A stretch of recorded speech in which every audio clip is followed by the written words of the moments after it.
סבח כמו לעד.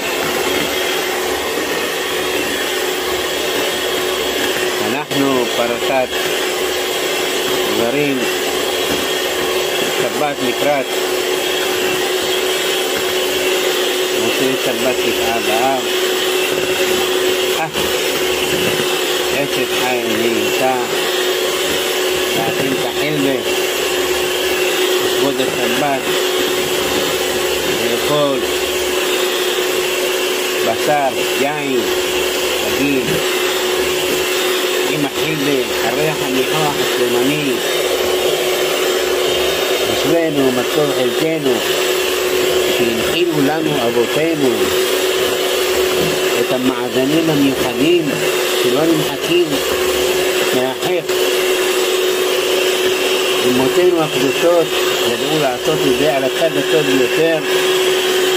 הנה כל אלה התוספת הסכום ירק בעזרת השם יהיה לכם בשורות טובות ושעות מלחמות. תתחתנו מהריח.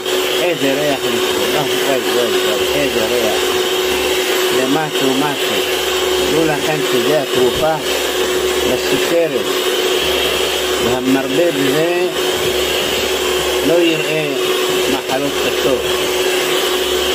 זה הצנקן.